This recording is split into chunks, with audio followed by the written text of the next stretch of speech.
Welcome to another episode of the Your Way podcast. So I am delighted to welcome Anna Gorga back on today. So Anna was on the podcast with Charlotte Williams last year when it was still called the Embodied Life Coaching Podcast.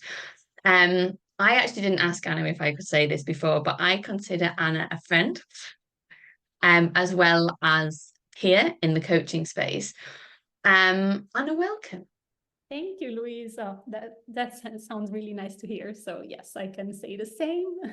I'm happy to be here again. Lovely. So there are many, many topics that Anna and I could have picked today, and we've just been chewing it over a little bit. And we actually thought it would be a really useful discussion to talk a little bit about career change. We've both had our own career changes. And to honor the name of the podcast, to talk about doing career change your way, and how that maybe looks in practice versus how people think it's going to look. Less so these days, but I still work with people who come to me wanting a career change, and it's certainly something that Anna focuses on with some of her clients. But so actually, maybe Anna, before we kick off, maybe you can say a little bit, especially people that haven't listened to the other podcast. Do you want to just tell people a little bit about what you do now and how you help people? Yes, of course. So I am a life coach for women in corporate careers or demanding jobs, call it as you will. And I help them with all aspects of career and life, because in the end, it's all connected, right? And the topics we tend to focus on more are advancing in the current career where you're in. So women often, they advance until a certain point, and then there's a point where it's easy for us to get stuck. And the reason is often that a lot of the habits that made us successful at the beginning of our career just don't cut it anymore. And so it's about seeing, the things that we do to hold ourselves back and slowly unpacking and changing those habits that can help someone advance. Other topics are, getting more comfortable with being visible and exposure. And that's something that's very dear to me, because that's something that has been really important for me in creating the opportunities that I have now in my business, but also in the past. And then career change, of course, like feeling like the transition just to work that fits better with who you are as a person. It's also something to do. Yeah. Amazing. Thank you. So I want to actually dive straight in with something that you just said, because it piques my curiosity. I'm sure people listening are going to be like, no, wait. What does she mean? There's habits that I had at the start of my career that aren't going to cut it now. And what does she mean? There's things that people do that hold themselves back. So I would love you, as much as you feel comfortable, to just elaborate on what that might look like for people. Yeah, I can just give a couple of examples, but like one is just a tendency for women in particular to shrink themselves and minimize their contribution. And that can, we do that in ways that it can be just like with our body language or even with our spoken language, just by adding qualifiers, for example. Just saying, instead of like, I recommend this course of action, is like, what do you think about this, doing things this way? Just like the way we phrase things can diminish just the power of how we speak. And that's just a habit of shrinking ourselves. And that's often something that is just learned conditioning that we're not aware of. And it's not a problem until a certain stage in your career. The other habit is just not being able to advocate for yourself or take credit for the value you bring, and always spreading the credit. Which again might help in some roles, but if your role has to do with also maybe representing the company and advocating for the company, then the two just don't fit so well. Just two small examples, but there's many ways we do that. Yeah, brilliant. Thank you. And if I think to like some of the work that I do around like how we show up as adults because of the impact of our childhood, you can imagine like many of us got brought up to be the archetypal good girls, to behave ourselves, to not get too big for our boots, to not go out there and be like, oh, I'm brilliant and this is really good. And you're right, put that and that experience and that background into a corporate environment, and it's only natural that you are going to shrink yourself and not advocate for yourself. But I think what people don't realize is in expressing in that way, you actually diminish people's trust in you because you don't sound sure. Oh, I think, what about maybe we could do this thing is very different than the assertive, not to be too stereotypical, the assertive male that's like, this is what we should do. This is great. Let's go and get on with this. Because then people are like, oh, yeah, okay, well, he knows what he's doing. Yeah, absolutely. Yeah, and then you can add the added complication of the fact that unfortunately gender bias is still a thing. And so for a woman, it's often about navigating, okay, I can learn to be more assertive, but then I also have to be smart about in which environment I'm doing what, because unfortunately backlash is still real. So a woman might be assertive, but then gets like the slap on the wrist because she's a woman, she shouldn't be assertive, right? And so it's also about being smart. Okay, like testing an environment, and that's what I do with my clients. It's not about, suddenly becoming like super assertive, but it's like, can I, because often what's hold us back is the fear of these repercussions, maybe unconsciously, but like we're holding small because we don't want to be, we don't want the pushback. And so it's about, okay, can I try in a small way and see what the response is? Because it might be, unfortunately, that in some environments actually, like it might be strategic to behave in a different way. But in many cases it's not, right? So we're afraid of like, oh, what will people think? And then they're just happy because finally we stated clearly what we want, and our boss wanted just we're helping them by saying what we want. So it's about like, yes, experimenting and navigating this challenge, which is real. Yeah. I think, and the thing that came up when you said then as well, it's also how do women get to a place where they can be assertive in maybe a softer, more feminine way? Because I think so often what gets modeled to us is assertive is this like quite masculine male approach. And there isn't necessarily a roadmap or like a way for women to do it. So we think in order to be assertive, we kind of have to be a little bit male, really, Yeah. especially in a corporate environment. Mhm. And you're right, because then actually is there space for the softer, because it's still assertive, you can still be strong. It's just a very different way of going about it. And I did a video on LinkedIn recently talking about when I was a trainee solicitor, and I was told that I wasn't going on the secondment that I thought I was going on. And that basically meant, without being long-winded, it just meant the end of my, I was looking longingly at work-life balance about to appear on this secondment. And then it got taken away from me. And I was upset in the office. Like I didn't full on cry, but I got a little bit kind of emotional. And I remember the partner coming over and being like, what's going on? And I sort of like, as much as I could, said, oh, like, don't worry about it. I'm just being a bit silly. And I remember this massive booming voice across the office. Oh, you're having a woman's moment, are you? Great. And it's like, well, yeah, but also, how about we have some space for that? Yeah. And some space. I know you work with women, but I don't. You don't. Do you exclusively work with women? You No, would I work. actually also have male Yeah, clients, even though I yeah, speak mostly to women, yeah. but I still work with males too. But and also, it's like, how do we also provide a space for men to be able to also be more than like the robot version of what we expect in Absolutely. work? Yeah. Yeah, Yeah. And it's what you just said, I think it's just what we think is successful in leadership, I think still has very antiquated tones, right? Of just where corporate, organizations come from and how work used to be.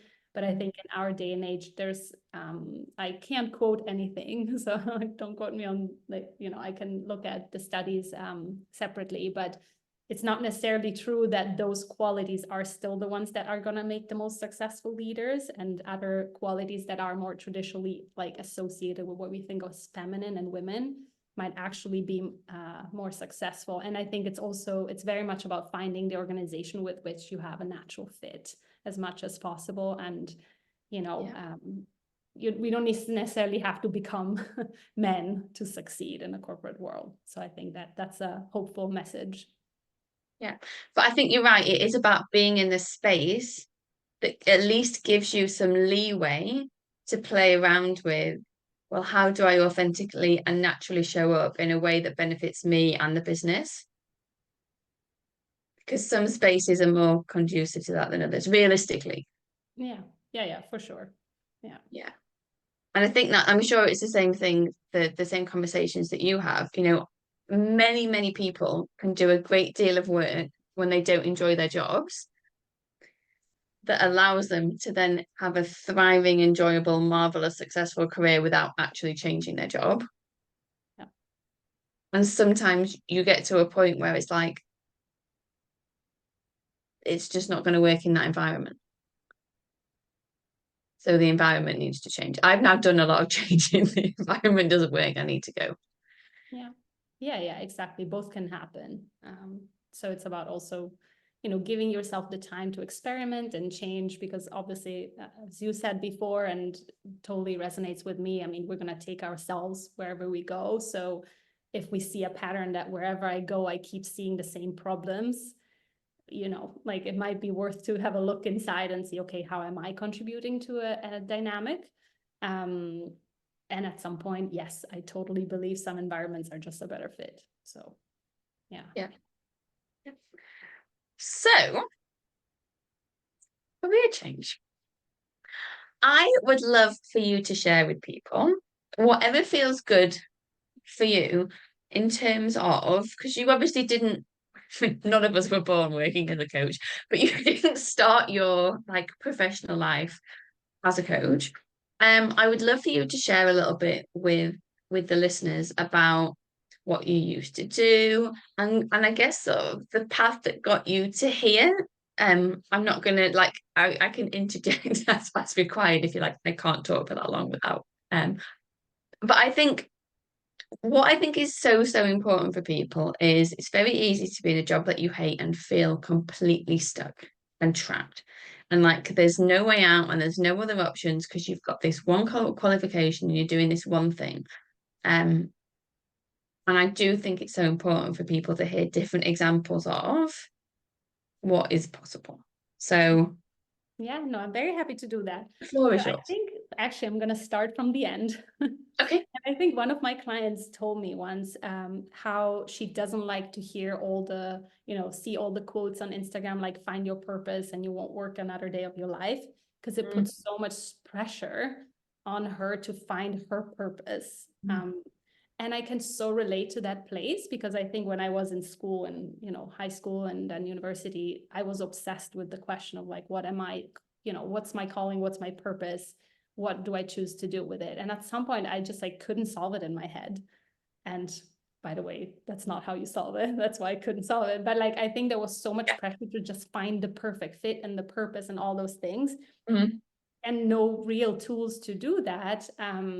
And so I just decided to drop it and just say, I'm just going to get a good job that pays well, that sort of fits me, and just go with it. And that was actually a good choice. And I'm saying that because now I actually do feel like my job is so aligned with my values, and I'm having really like the way I structure my day. So it is possible to actually find great alignment with your work. But I don't think it comes from a rational exercise of sitting down and figuring out, doing a few tests and figuring out your purpose. So like basically what I'm trying to say is I'm here now, but I don't like it didn't happen with like a strategic linear path for me, where one day I woke up and I knew what my purpose was and then I made it happen. It might be like that for some people, but that was not at all my experience. And so I think what I'm hoping to do is to relieve a bit of that pressure of like, you don't need to know right now what your purpose is to be able to end up there, because that's how it happened for me. And so, yeah, I can give you a little background. So I studied economics. I thought I wanted to work in, international relations. I love languages, traveling, and, wanted to have a more international work environment. And then I just decided to go in the private sector instead, because I had some internships and I don't know, the pace of work, private sector just seemed to be a better fit. And I actually had a really good time. So I had this graduates program and I worked for this big reinsurance company in Switzerland, international company. I still have lots of friends there. So the connections I made are still very strong. So I'm very grateful for that experience. And Also, you know, financially, it was like lucky, a great start. So like that all helped me to build a base of networks, connection, knowledge, and just also finances, because that's obviously a topic in career transitions that, you know, I don't want to underestimate. And after, so I was first in Switzerland, then I went to the States because I met my now husband and moved to the States to be closer to him. And at some point, we just decided to take some time off for what I thought was going to be a sabbatical. So when I quit my job, I did not think I was quitting. I believed I was taking a year off to travel with my husband. And then I never went back. So basically, like I didn't really hate, I actually enjoyed a lot of things from my job. There were many things that didn't fit well with me. But now in hindsight, I know that it was also a lot of my own doing, in the sense of like things I had to work on that probably didn't have much to do with the environment itself. And then there were some things that weren't just a good fit necessarily with the, you know, industry, for example. But yeah, so then I left and went on to we went to Asia with my husband. We were there for a year and a half, and then we decided to start a family before we settled back into US/Switzerland. We hadn't really decided yet. So that was a choice that was arguably, you know, risky and, you know, maybe not something that everybody would do. But like it was a series of choices in the moment that then led me here. And it was not something that I planned out as strategically as it might look like from the end point. And so, like, I think what's most important and what really helped me stay the course, it's really like the, you know, one, obviously having, I couldn't have done it without financial resources. And I had, you know, emotional support. I have like my family and friends and all those things that definitely help us through. But it was also a lot learning to just navigate uncertainty and accept uncertainty and be with difficult emotions and all the things that we learn in coaching. So it's more about, can you become the person who is resilient enough to navigate this change and keep the trust in yourself and, you know, the optimism that things will keep going, eventually will end up where you want them to be, or not, right? Because like that's in the end what helps you stay there until you get there. So if I have to summarize it, like that's a bit like my insights from my career change. And I'm really happy now. I love what I do. My work doesn't feel like work to me. Like if I had, like, actually, that was one of my thoughts when I was still in my corporate job. I was very much into financial independence, retire early movement. Yes, the fire, Yeah, so it was good, like that I saved quite a lot of what I earned thanks to that. But then I was like reading these blogs and these people who were so into this goal. And then after I don't know how much time they got there. And then they had an existential crisis because they're like, well, they put all their eggs, like all their motivation, all their focus, their identity into this goal. And then they get there and they're like, what do I do with my life now? So I was like, if I was already at financial independence, what would I do? Like, and then I'm like, why do I need to wait until I'm there? Can I just like pull it closer? So that's what I'm doing. If I was financially independent, I would probably do the same thing. So that's how I know that this is the right career for me. I wouldn't change it even if I didn't have to work. So yeah, that's a bit the overview. I love that. And I think so. I've made a few notes because there's a few bits I'd like to come back to if I may. But I think one thing I want to say, it's less of a question, it's just more of a statement. I think so many people want the certainty of the plan. You know, we get given that checklist of like, well, you do this, you get married and you have babies, and then you go back to work and you build your career and you have your house and you do all these different pieces. But actually, to step away from that system of like, here's your guide, follow the guide. Now, the reality is, no one ever gets to just follow the guide. There's always going to be curveballs. But I think, actually that ability to be like, I'm gonna ditch the plan, which can feel quite excruciating. Like, so I was probably like well up there in the like 99th percentile of controlled and organized and planned, you know. And I remember the first coach I ever worked with saying something like, but you can't control most things in life. I think I nearly had a heart attack in that coaching session. I was like, what? But like to be able to ditch the plan. And I think that's so important for people, like that, what you said about actually is about building the capacity to be with the uncertainty Yeah. and trust that it will be okay. Yeah, totally. And I think that's where a lot of the pain and that like really, that place where you know you don't want to stay where you are, but you're asking yourself, what do I want next? And you don't know. And that confusion that is so real in that moment. But I think it might be helpful to look at that confusion and just test it on yourself if it lands. But like, what if that confusion is just, a way to protect you from going into the uncertainty? Maybe you know exactly what you want, but you wish you could have that without the risk. And that's just not possible. And so the confusion is just there, so you can keep marinating, but you're not really moving forward. And that's just something to offer that, like, we feel so confused. But if I look back at myself, like there are always some cues of what we like. There's always some cues of what we want if we're just like honest with ourselves. It's more like we don't want to see it because we know it comes with risk. But like, what if the confusion is a bit like just a fog trying to prevent us from seeing what we actually want because it's already there. So like that's a little bit my experience, and I don't know if it resonates with you, Louise, but I think sometimes confusion is just a mechanism to keep us safe and to keep us from taking the risk. Yeah, and I think it's the same thing about when we feel stuck. It's like I feel stuck, and it's like it's because this thing might be really, really detrimental to my health and all the rest of it, and it might be a toxic environment, but it's familiar, so it's safe. But anything else is not safe, therefore I'm stuck. Because you can see the solution. The solution's just looks a bit hard. Yeah. Well, actually, it's like if you can find someone or just yourself work through the little steps, then it does make a big difference. Totally. Yeah. So I was not at any point, I didn't hear about financial independence, retire early, which basically just means like save as much money as you can when you're earning so you can retire as early as possible and like invest cleverly and blah blah blah, right? So I didn't hear any of that, but I had a dad who was very much like everything goes in your pension and you save money and you don't spend on anything. So that was very much my background.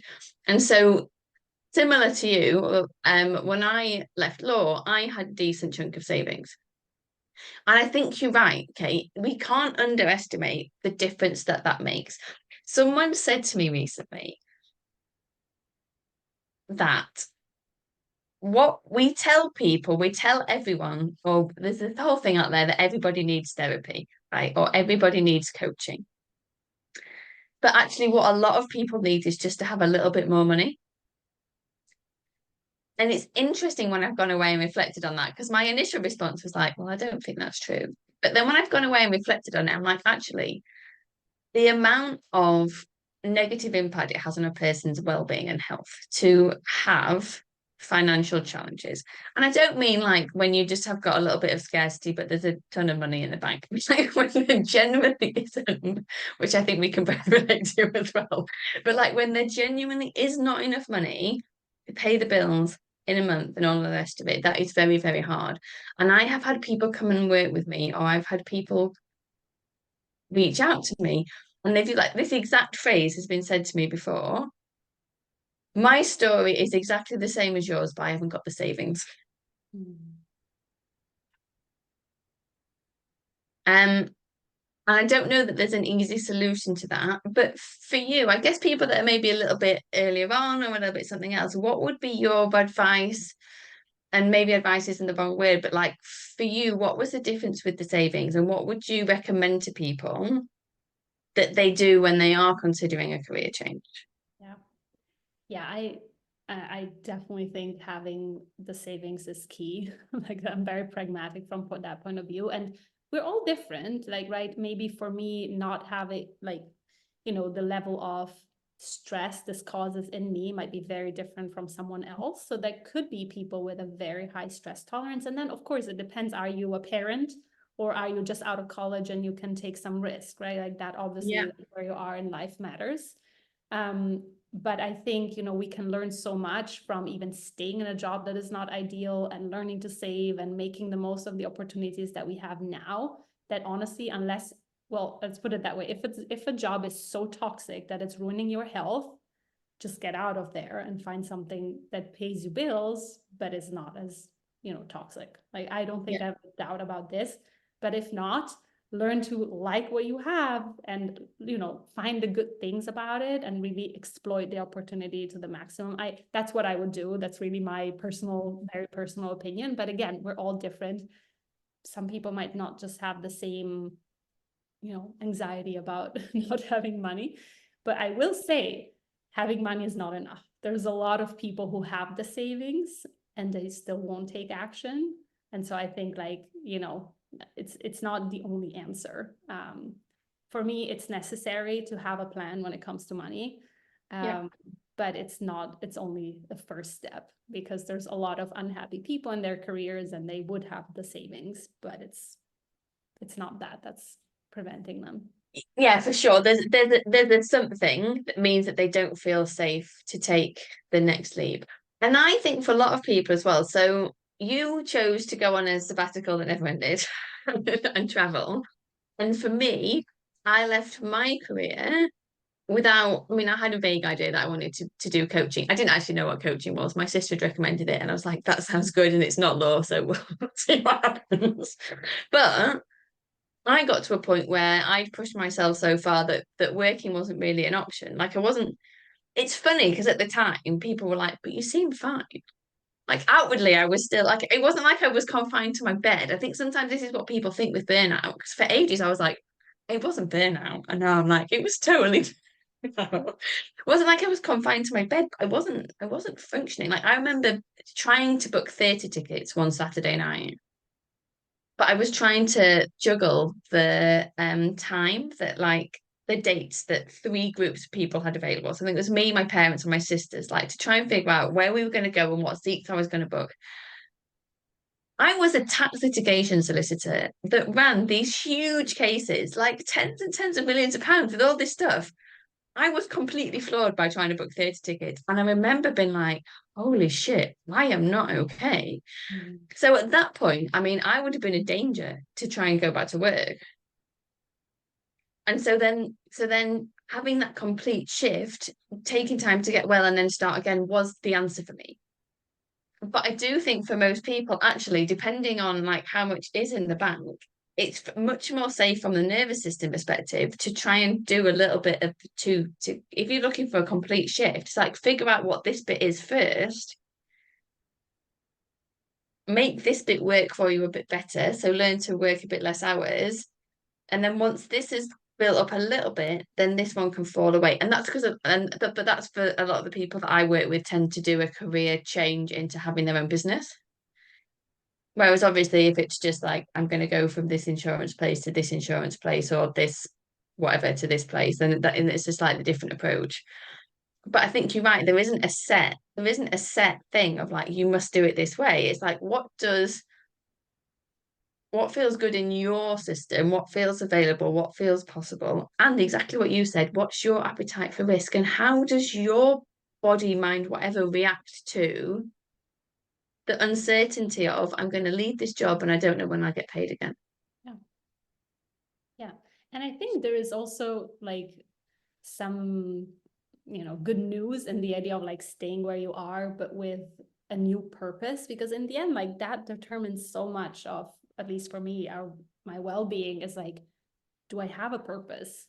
Like, am I moving in a direction that feels authentic to me?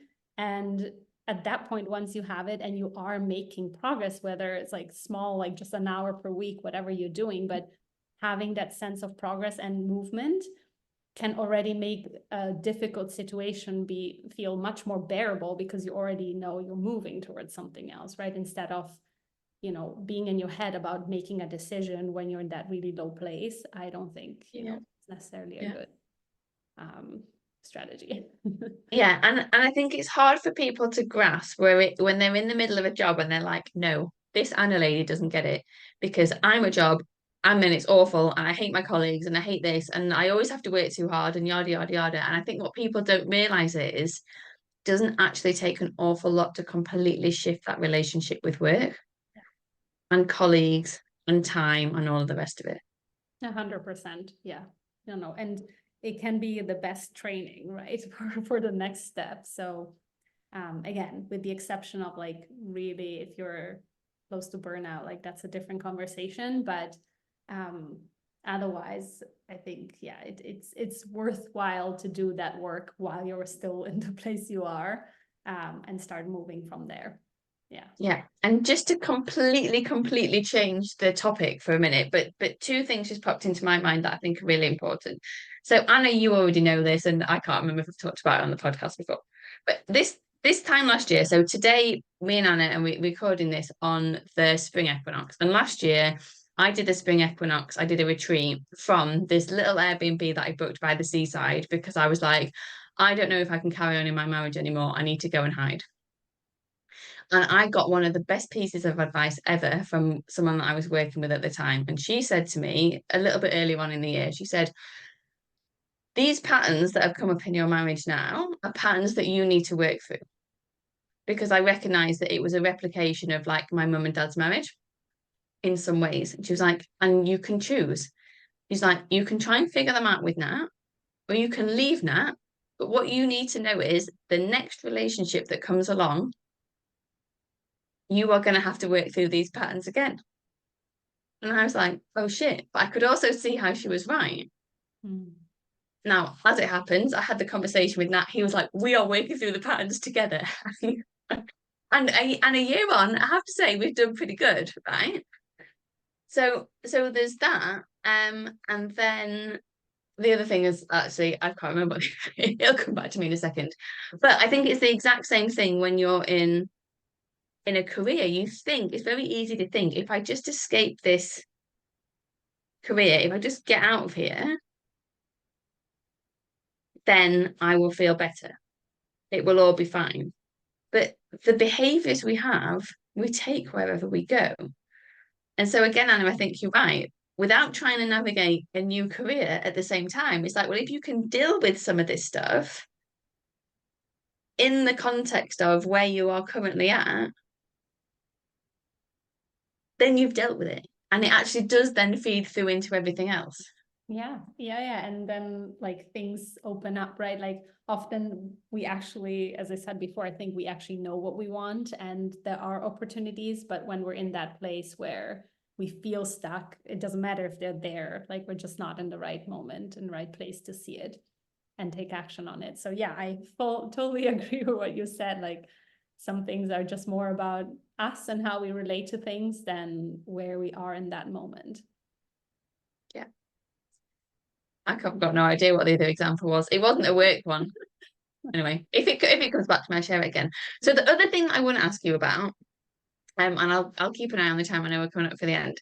So another message that I've had many times from people, because you talked about you went on your sabbatical, then you chose to start a family, okay, and you have 2 children. Yeah. So other message that I've had. So often sometimes I will share bits more bits of my story on LinkedIn. So I shared something about leaving law. Mm-hmm. Recently, and I got a private, no, actually it wasn't even a private message. I thought this guy was really brave. He commented in public because people don't normally comment on LinkedIn, do they? Because they don't want their bosses to see. And he wrote underneath, he said something along the lines of, I would love to do this, but basically I can't because I'm a dad of young kids and like all the financial pressure is on me.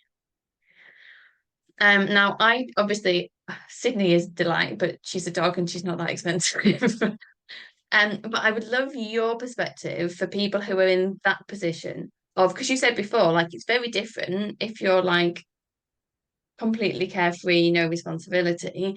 But at the same time, my view is whether or not you've got kids or responsibility or anything else, you should still get to have a life that works for you and a job that you enjoy and all the rest of it. So, what would be your advice to the parents or the people that feel that they're trapped because they have got all of these responsibilities? Yeah. So it's a very good question, and it's something I still try to navigate myself, especially when it comes to how much time I have during the week. It's definitely much less than what it used to be. And at the same time, it's such a good excuse, isn't it? When you're scared. Yeah. So I think in the end, like, it comes down to the math. So sit down and do the math, like how much, and again, it's also choices, right? It's, do you care more about affording a certain lifestyle that you can afford now because of your job?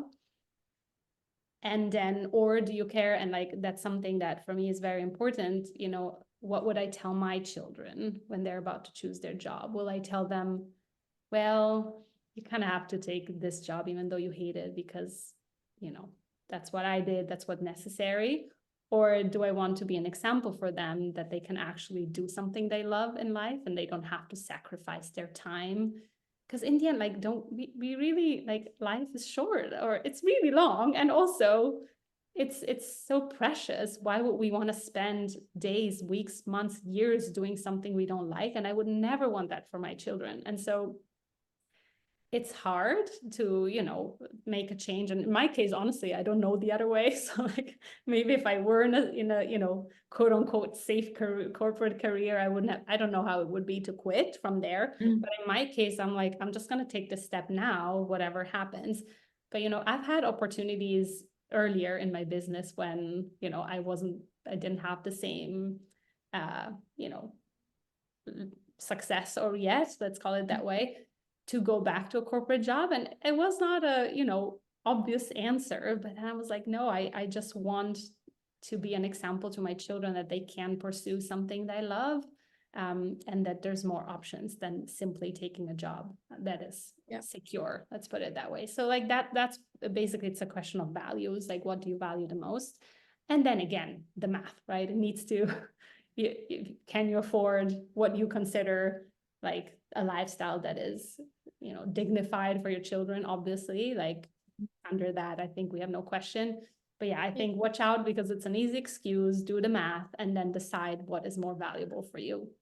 Yeah. And I have to say that is something that we did. We had a my Nat works in finance, and he's very into Excel. He's very good at spreadsheets. So we had I've actually put a very basic spreadsheet for him, because some of his ones, when I go up to his office, I'm like, what is that? But we had three columns. Basically, like, bare minimum to survive, lifestyle's okay, lifestyle we would like to have, what we would need to earn. Now, this was before, like, the house we live in now is huge, so our actual expenses are more. But like, when we lived in London in a little house, of like what it actually cost. And that was one of the most like relaxing, relieving things we ever did, because we were like, oh, this is okay. Yeah. We can figure this out. Because when I left law, Nat also wasn't working. I think sometimes people are like, well, it was all right for you because you've got a guy that works in finance. It's like, well, yes, but also no. Yeah. Yeah, no, it's such a good point. It's like, just know your numbers, because if we just stop at the idea, then, like, again, it might not be even realistic. Yeah, and that is the practicalities of it. That is real. So, last question for you as we finish up. Only because we talked about this at the start. I love how you have now made your career work for you in terms of childcare and flexibility. And you've just told me that you were in Dubai last week. So, share a little bit about maybe what I don't know what the average week looks like. Like, how do you flex it all? Just so people know, because I think sometimes there's this perception like, well, if you're going to have a successful business, you have to work 18-hour days. Now, we all know how I feel about that. Yeah, no, and that's like one of the big advantages of working for yourself, is like, you can really be flexible with how you work. And I think, like, for me, it also depends on what kind of business you want, obviously. But for me, like, in the end, flexibility and the freedom and really the sense of autonomy in my day has always been really important since I'm a little girl. Like, I remember still in school, wanting to do things my way, and being a lot faster sometimes than others to do my homework. And I'm like, why am I still sitting here? Right. So like that sense of frustration of like having confined times. So like, that's one of the big perks of working for myself. I'm like, as long as I create value and I get things done, I can do it however I want. And so, yeah, we're really taking advantage of this. My husband's also freelancing, so we're totally location independent, except for daycare and school, which are here. So we are here most of the time in Italy. But other than that, we've really used this as much as possible. We spend big chunks of time on, holiday locations where we would take, juggle work and kids. Of course, it's never easy, but like, also because he's American, I'm Italian, we decided to settle in Italy to be close to one family, because I was just imagining if we were in a third location with 2 full-time jobs, we wouldn't really get to share, so much time with family, because we would have to travel to 2 countries. So yeah, these are choices that, we can do now because we are independent. And then, yeah, like just, I was in Dubai with my daughter visiting family. It was great. I mean, it's just the things you do. And honestly, it's good you asked me. I don't even think about the fact I don't have to ask anyone for permission to do it. But yeah, we're definitely taking advantage of it. And we have a few trips already lined up for this year, both in Italy and the States, and yeah, like totally taken advantage of it. And of course, my husband is great because he watches the kids when I'm gone, and I will watch the kids when he's gone. So we definitely support each other there too. So Amazing. yeah, I mean, yes, big perk. And I definitely don't work. I don't work full time. I work probably 20 hours a week. So as a mom, I definitely appreciate that. Yeah, and I think 20 hours a week is a really good amount of time because it allows you to do what needs to happen, meet your purpose, but then also have space, yes, to be a mum, but also then space for you as well. It's very easy for like one thing to become all encompassing rather than having balance between the things. Yeah, totally. Yeah. So, is there anything that you would like to share or say that I haven't asked you about? That's the catch-all at the end. Oh, something else. Not really that comes to mind, but I think, yeah, I think for someone who hasn't really experienced coaching or this form of personal development, it's, amazing how much you can shift things without really changing much concretely. I mean, these tools are really powerful. And just thinking back of the career transition, I mean, I've always had an interest in the topic. That's why I certified as a coach. I mean, when I had free time, I'm like, what am I going to do? Certify? Of course, I'm going to certify as a coach. But it's, it's this kind of education. I really think everybody should have. And yes, it's just something I want to say. It's pretty powerful. So yeah. Brilliant. Yeah, it's interesting. And actually, I forgot until you said that then. So I did the first coaching qualification I did was a 12-month diploma. And I actually specialized in career coaching and team coaching, which I know I've kind of veered away from a little bit, but it is a fascinating topic. And obviously the team coaching helps for the groups. So Anna, if people would like to come and check you out, find out more, read, watch you, Yeah, where come can they on find you? LinkedIn. I'm on LinkedIn, so they can find me with my name, Anna Gorga. And yeah, I love connecting with people. So even send me a message if you heard the podcast and you enjoyed it. I'd love to connect with you. Amazing. And we'll make sure we get the link for that in the show notes as well. Okay. Thank you so much, Anna. And I will see you soon. And I will see you on the podcast or listen to you or whatever I'm trying to say. I don't know. Next time. All right. Yes. Bye, Louise. Thank you so much for having me. It was really fun. My pleasure. Thanks, Anna. So one more thing, if you are looking for some tips and tools outside what Anna and I talked about today, I do have a new free training called Your Career Change Roadmap. So we will stick that in the show notes below. And this is a 25-minute training. It's me talking about all of the things that you really need to consider when contemplating career change that you won't find on Google. So check that out below. Come and let me know how you get on. Take care. Bye.